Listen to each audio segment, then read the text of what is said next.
Hello everyone, welcome to keystone life sciences. Previous lectures में हम लोगों ने बायोकेमिस्ट्री से कुछ इंपॉर्टेंट टॉपिक्स के बारे में डिस्कस किया जो कि आपके एग्जाम के पॉइंट ऑफ व्यू से इंपॉर्टेंट थे। ठीक है, आगे आने वाली जो लेक्चर सीरीज है जो कि आज से स्टार्ट हो रही है उसमें हम लोग कुछ और इंपॉर्टेंट टॉपिक्स के बारे में डिस्कस करेंगे।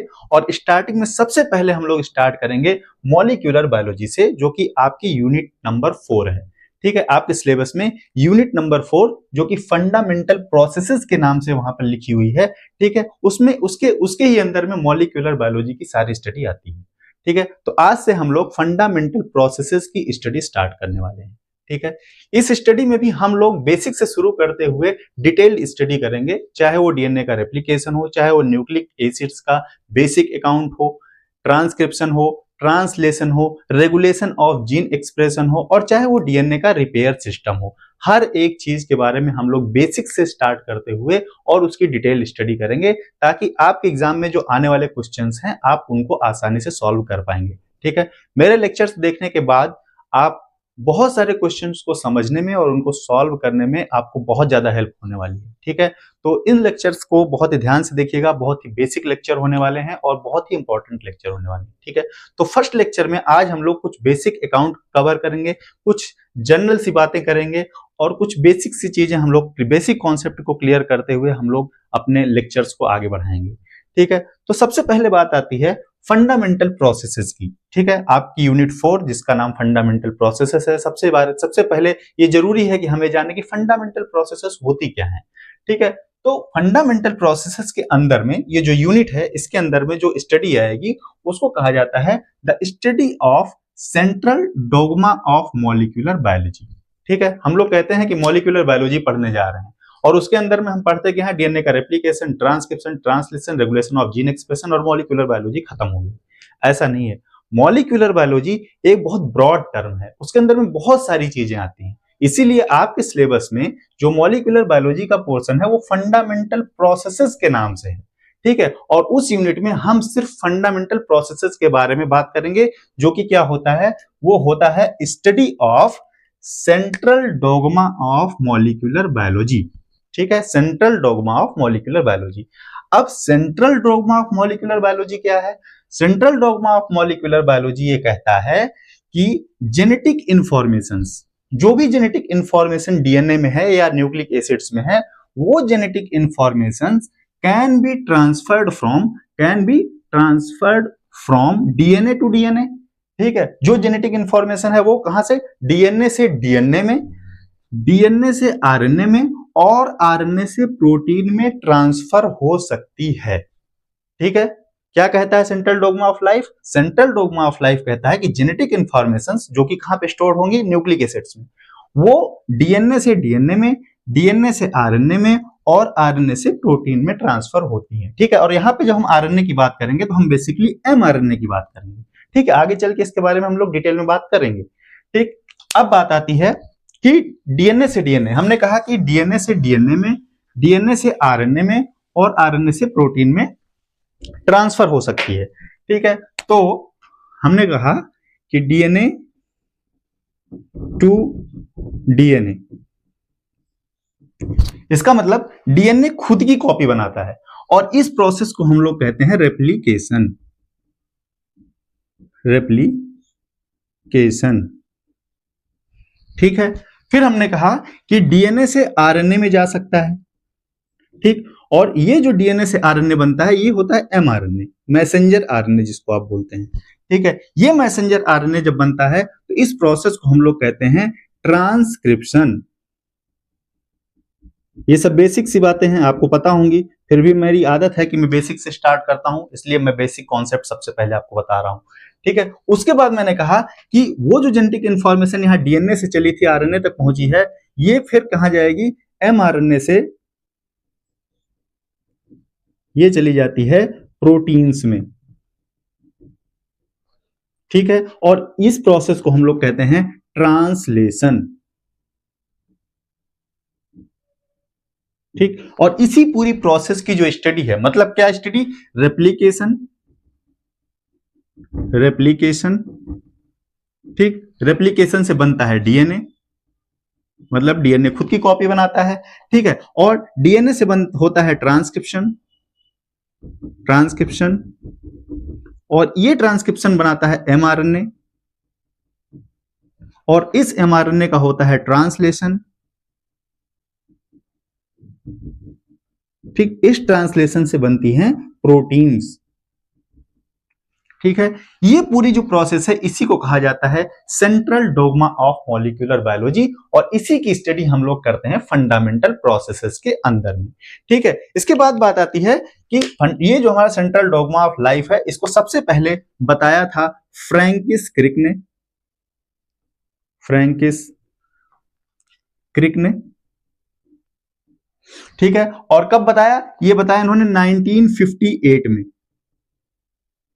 1958 में इन्होंने बताया। और ये जो पूरी थियरी थी इसको पब्लिश किया गया नेचर में, नेचर में इसको पब्लिश किया गया। कब किया गया? 1970 में इसको पब्लिश किया गया, ठीक है। ये कुछ बेसिक सी इंपॉर्टेंट सी बातें थी जो आपको पता होना चाहिए सेंट्रल डोग्मा ऑफ लाइफ के बारे में, और फंडामेंटल प्रोसेसेस क्या होती हैं इसके बारे में हमने यहाँ पे आपको बताया। सेंट्रल डोग्मा ऑफ लाइफ में किस चीज की स्टडी की जाती है? Transfer of genetic information from DNA to RNA and RNA to protein, ठीक है। इसकी स्टडी की जाती है, ठीक है। अब यहां से एक चीज निकल करके सामने आती है कि जो जेनेटिक इंफॉर्मेशन होती है, जो भी जेनेटिक इंफॉर्मेशन होती है वो कहां पे स्टोर होती है? वो स्टोर होती है न्यूक्लिक एसिड्स में, ठीक है। तो ये भी एक इंपॉर्टेंट पॉइंट यहां से आपको पता चलता है कि genetic informations are stored in nucleic acids, ठीक। अब यहां से टर्म आ गया न्यूक्लिक एसिड, ठीक है। अब न्यूक्लिक एसिड्स का थोड़ा सा जनरल अकाउंट हम लोग यहां से देखेंगे, ठीक है। न्यूक्लिक एसिड्स का जनरल अकाउंट थोड़ा सा डिस्कस करते हैं। न्यूक्लिक एसिड्स होते क्या हैं, कितनी तरह की होती है, इनका फंक्शन क्या होता है, इन सारी चीजों के बारे में थोड़ी सी बात करते हैं, ठीक है।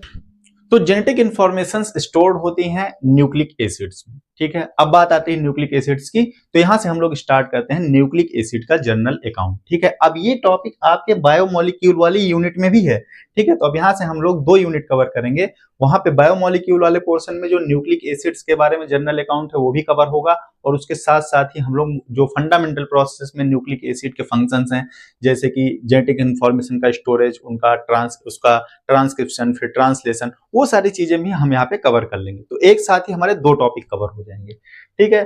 तो न्यूक्लिक एसिड्स की अगर हम लोग बात करें तो न्यूक्लिक एसिड्स की डिस्कवरी सबसे पहले किया फ्रेडरिक मिशन ने, ठीक है। और कहां से डिस्कवर किया? फ्रॉम द पस सेल्स। उन्होंने पस सेल्स में न्यूक्लिक एसिड को सबसे पहले डिस्कवर किया, या हम लोग कह सकते हैं कहीं कहीं पे लिखा होता है ल्यूकोसाइट्स में सबसे पहले देखा, और उसको टर्म दिया न्यूक्लिन। और ये जो न्यूक्लिन था ये मिक्सचर था न्यूक्लिक एसिड और प्रोटीन का। इसका मतलब ये क्या था? ये था न्यूक्लियो प्रोटीन, न्यूक्लियो प्रोटीन था, इसलिए इन्होंने कहा न्यूक्लिन, ठीक है। क्योंकि ये न्यूक्लियो प्रोटीन कॉम्प्लेक्स था। जो इन्होंने पस सेल से निकाला वो क्या था? वो न्यूक्लियो प्रोटीन कॉम्प्लेक्स था, ठीक है। उसके बाद 1889 में आए रिचर्ड आल्टमन, इन्होंने इसको सबसे पहले न्यूक्लिक एसिड कहा, और उन्होंने जो न्यूक्लिक एसिड आइसोलेट किया वो प्रोटीन फ्री न्यूक्लिक एसिड था, वो प्रोटीन फ्री न्यूक्लिक एसिड था, ठीक है। इसलिए उन्होंने उसको क्या कहा? उसको कहा न्यूक्लिक एसिड, ठीक है। जो फ्रेडरिक मिशर ने जो न्यूक्लिक एसिड निकाला था वो प्रोटीन और न्यूक्लिक एसिड का कॉम्प्लेक्स था, इसलिए उन्होंने उसको कहा न्यूक्लिन। और रिचर्ड आल्टमन ने 1889 में जो न्यूक्लिक एसिड आइसोलेट किया वो प्योर न्यूक्लिक एसिड था, उसमें कोई प्रोटीन कंटेंट नहीं था, इसलिए उसको कहा गया न्यूक्लिक एसिड। उन्होंने कहा कि ये न्यूक्लिक एसिड है। उसके बाद बात आती है कि न्यूक्लिक एसिड्स होते क्या हैं, ठीक है। तो बेसिकली जो न्यूक्लिक एसिड्स होते हैं, nucleic acids are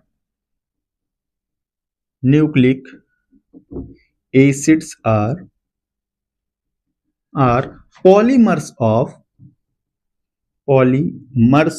of nucleotides, ठीक। They are the polymers of nucleotides. क्या होते हैं आगे चल के चर्चा करेंगे, आपको पता भी होगा, फिर भी बेसिक अकाउंट पे हम लोग बताएंगे, ठीक है। अब ये पॉलीमर्स ऑफ न्यूक्लियोटाइड्स हैं, इसीलिए न्यूक्लिक एसिड्स को पॉलीन्यूक्लियोटाइड्स भी कहा जाता है, पॉलीन्यूक्लियोटाइड्स भी कहा जाता है।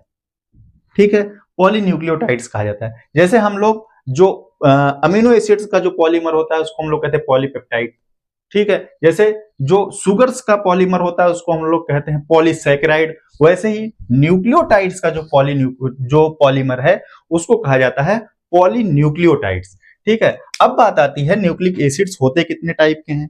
ठीक है, बेसिक अकाउंट्स फटाफट कवर करते हुए हम लोग चलेंगे ताकि नेक्स्ट लेक्चर में हम लोग आगे की बातें कर सकें। ठीक है, अब बात आती है कि न्यूक्लिक एसिड्स होते कितने टाइप के हैं। ठीक है, तो न्यूक्लिक एसिड्स को क्लासिफाई कर लेते हैं। न्यूक्लिक एसिड्स, ठीक है, न्यूक्लिक एसिड्स दो तरीके के होते हैं। न्यूक्लिक एसिड्स में भी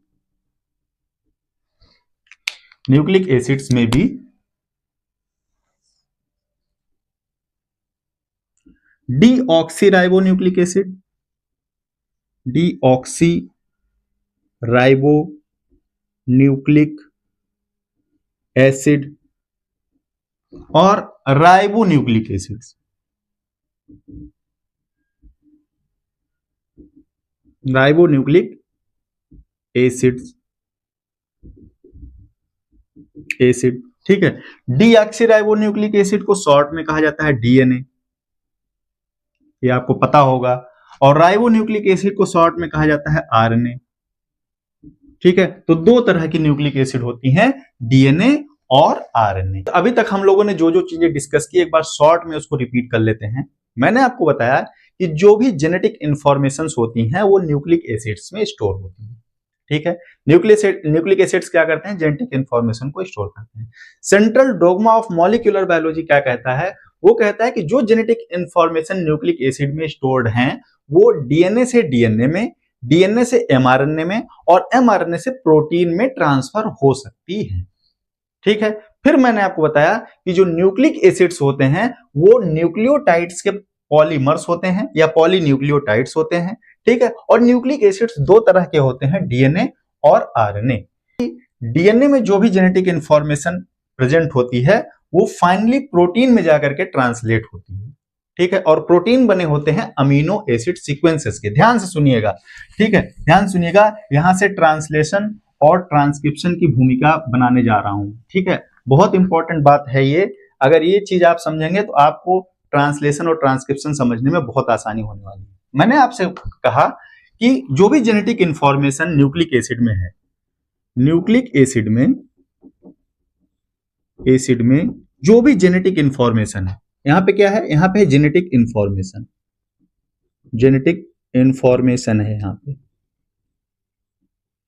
ठीक है, जेनेटिक इंफॉर्मेशन कहां जाती है, ये प्रोटीन के फॉर्म में ट्रांसलेट होती है।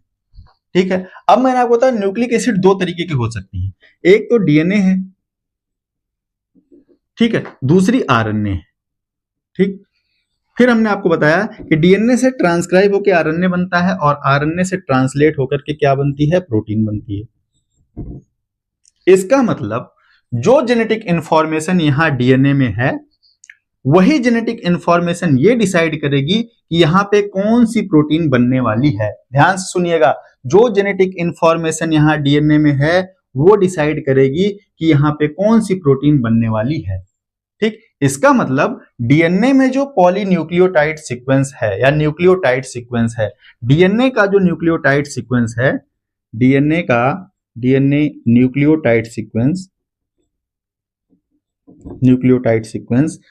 न्यूक्लियोटाइड सीक्वेंस डिसाइड करता है कि एमआरएनए का न्यूक्लियोटाइड सीक्वेंस क्या होगा। एमआरएनए का न्यूक्लियोटाइड सीक्वेंस क्या होगा, ठीक है, और प्रोटीन का अमीनो एसिड सीक्वेंस क्या होगा, एंड अमीनो एसिड सीक्वेंस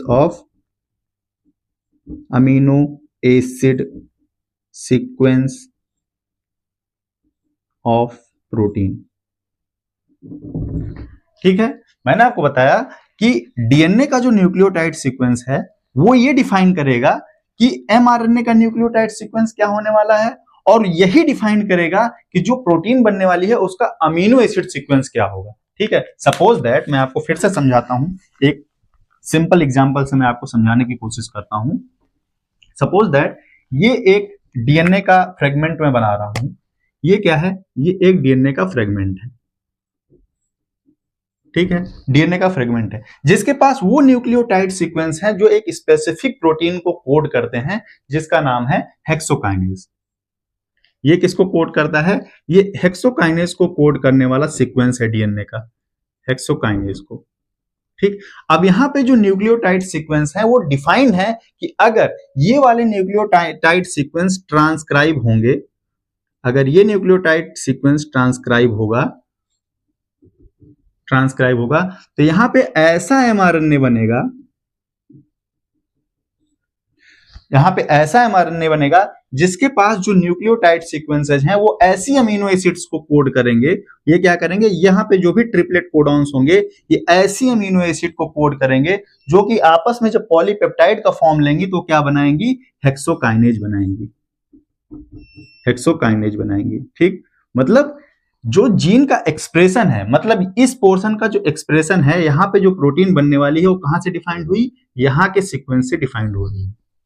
ठीक है, अब यहां पे एक बहुत इंपॉर्टेंट बात आती है कि ये जो पोर्शन है डीएनए का, ये जो पोर्शन है डीएनए का जो एक स्पेसिफिक प्रोडक्ट बना रहा है और बायोलॉजिकली एक्टिव प्रोडक्ट बना रहा है, उसको बोलते क्या है?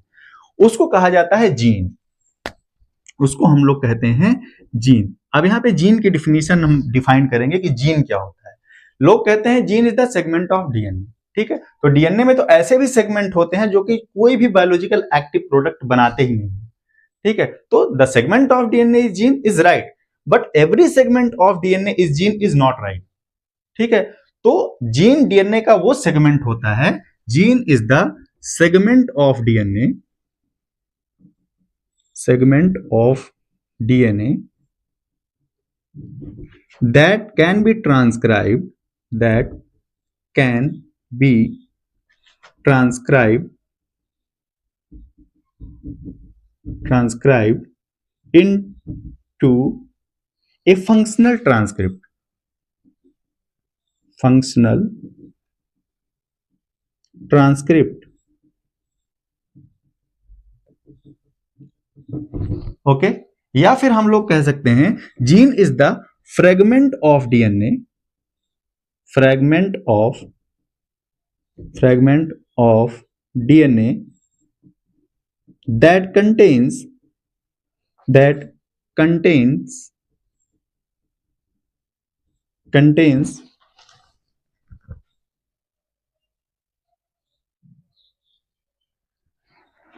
informations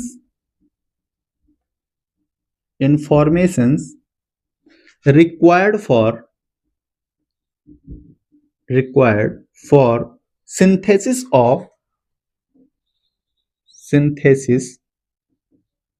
of an active biological product, active biological product. अब वो active biological product functional mRNA हो सकता है और उस फंक्शनल एमआरएनए से फंक्शनल प्रोटीन बनेगी। ठीक है, तो वो पोर्शन जो एक्टिव बायोलॉजिकल प्रोडक्ट बनाने के लिए सारी इंफॉर्मेशन कंटेन करता है, जिसमें वो सारी इंफॉर्मेशन होती है जिससे एक एक्टिव बायोलॉजिकल प्रोडक्ट बन सके, उस पोर्शन को क्या कहा जाता है? उस पोर्शन को कहा जाता है जीन। ठीक है, तो यहां से जीन डिफाइंड हो गया। ठीक है, अब बात आती है कि डीएनए का फंक्शन क्या है। ठीक है, अब यहां से अभी तक हम लोगों ने जो भी स्टडी किया है, जो भी स्टडी अभी तक हम लोगों ने किया, यहां से निकल करके आता है भाई दो तरह के अमीनो एसिड हैं, दोनों के अलग अलग फंक्शन भी होंगे। ठीक है, तो डीएनए का अभी तक जो नोन फंक्शन है, अगर हम लोग बात करें सिर्फ डीएनए के फंक्शन की, तो डीएनए का अभी तक जो नोन फंक्शन है that is storage and transfer of genetic information.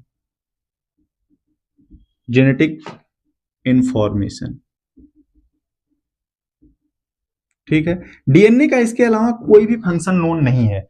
ये क्या करता है? सिर्फ जेनेटिक इंफॉर्मेशन को स्टोर करता है और उसको जनरेशन टू जनरेशन या सेल टू सेल, जैसा भी आप लोग कहें, उसको ट्रांसफर करता रहता है। आगे चल के इसकी बात हम लोग करेंगे। वहीं अगर हम लोग आरएनए की बात करें, आरएनए के फंक्शन की अगर हम लोग बात करें, ठीक है, आरएनए की फंक्शन की अगर हम लोग बात करें, फंक्शंस ऑफ आरएनए, अगर हम लोग आरएनए के फंक्शन की बात करें तो आरएनए का के फंक्शन बहुत ही ब्रॉड है, बहुत सारे फंक्शन है आरएनए के, ठीक है। और अगर हम लोग क्लासेस की बात करें तो इनके क्लासेस भी बहुत सारे हैं, बट 3 मोस्ट इंपॉर्टेंट क्लासेस के बारे में यहाँ पे हम लोग डिस्कस करेंगे, बाकियों के बारे में हम लोग ट्रांसक्रिप्शन में डिस्कस करेंगे, ठीक है। तो सबसे इंपॉर्टेंट एक हमारा आता है, that is ribosomal RNA.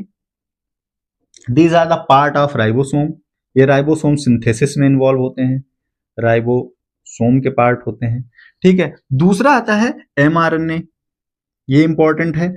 MRNA के पास क्या होता है, एमआरएनए के पास वो इंफॉर्मेशन होती है जो डीएनए से लेकर के आता है फॉर द प्रोटीन सिंथेसिस। इसके पास क्या होते हैं, इसके पास जेनेटिक इंफॉर्मेशन होती हैं, जेनेटिक इंफॉर्मेशन होती है for protein synthesis,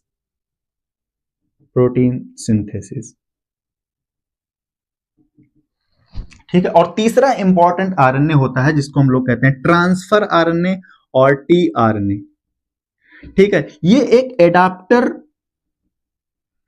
adapter RNA होता है। क्या करता है, फेथफुली ट्रांसलेट द इंफॉर्मेशंस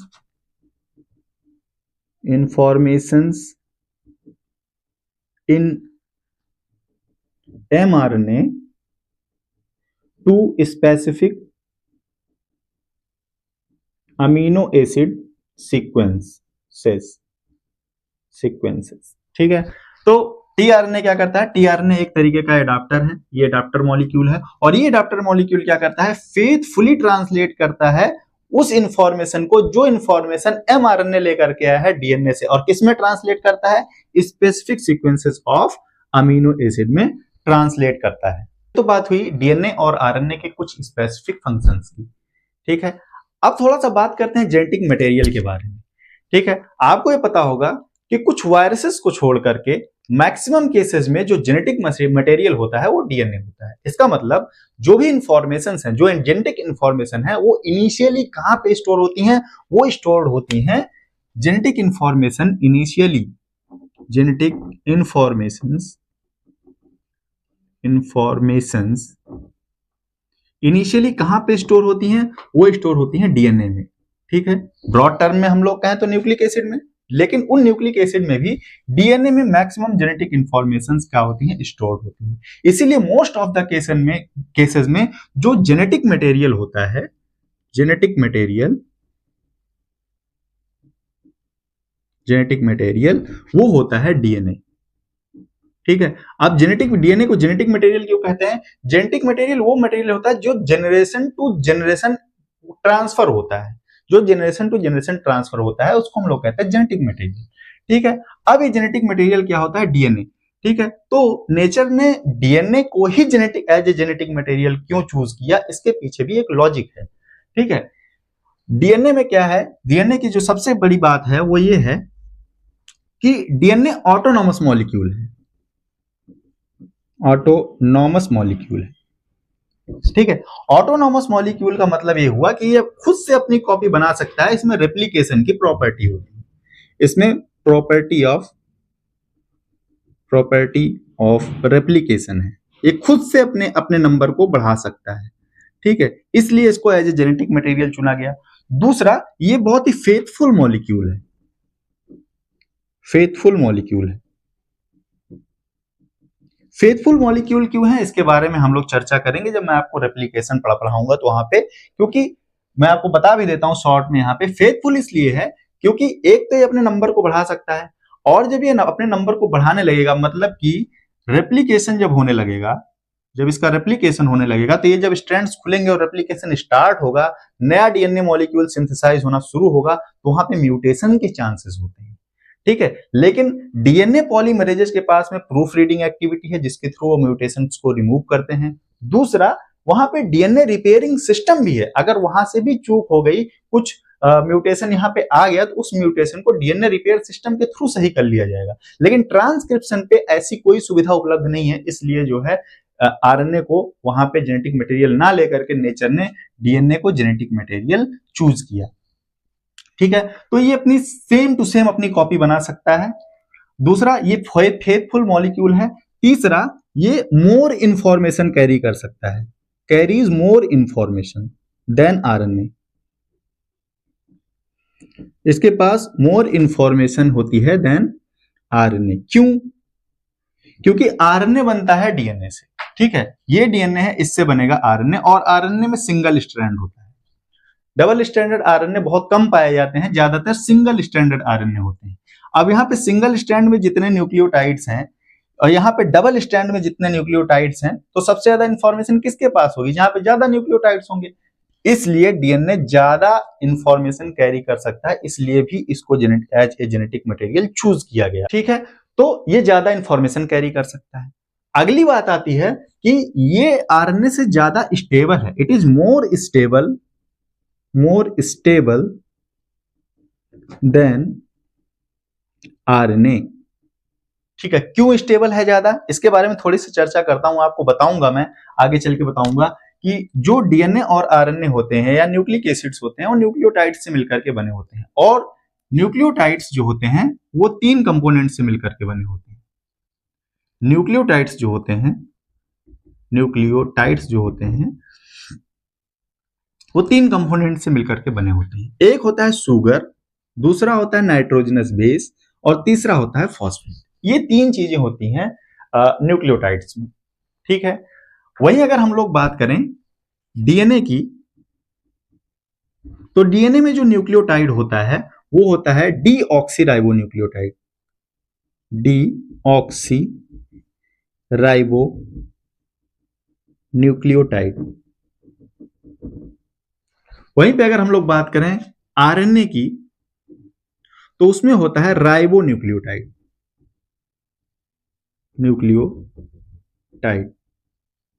ठीक, इन दोनों ही तरह के न्यूक्लियोटाइड्स में तीनों कंपोनेंट होते हैं। ठीक है, ध्यान से देखिएगा, इन दोनों ही न्यूक्लियोटाइड्स में ये तीनों कंपोनेंट्स होते हैं। ठीक है, फिर भैया नाम क्यों डिफरेंस हो गया दोनों का? नाम क्यों डिफरेंट हो गया? नाम इसलिए डिफरेंट हो गया क्योंकि डीऑक्सीराइबोन्यूक्लियोटाइड में जो शुगर पाई जाती है वो डीऑक्सीराइबोज शुगर पाई जाती है, डीऑक्सीराइबोज। ठीक है, ये एक तरह की पेंटोज शुगर है, इसमें 5 कार्बन होते हैं, याद रखिएगा। जो राइबोन्यूक्लियोटाइड में जो शुगर पाई जाती है ये होती है राइबोज शुगर। राइबोज शुगर होती है, ये भी पेंटोज शुगर है, इसके पास भी 5 कार्बन है। ध्यान से इसको भी आप लोग याद रखिएगा। ठीक है, दोनों ही 5 कार्बन की शुगर हैं। यहाँ पे राइबोज शुगर है इसलिए राइबोन्यूक्लियोटाइड हो गया, यहाँ पे डीऑक्सीराइबोज शुगर है इसलिए डीऑक्सीराइबोन्यूक्लियोटाइड हो गया। ठीक है, अब यहाँ पे स्टेबिलिटी की अगर हम लोग बात करें तो स्टेबिलिटी डीएनए की आरएनए से ज्यादा क्यों है? ये इसी शुगर के स्ट्रक्चर में छुपा हुआ है। थोड़ा सा इसके बारे में हम लोग बात करते हैं कि क्यों डीएनए ज्यादा स्टेबल है और आरएनए कम स्टेबल है।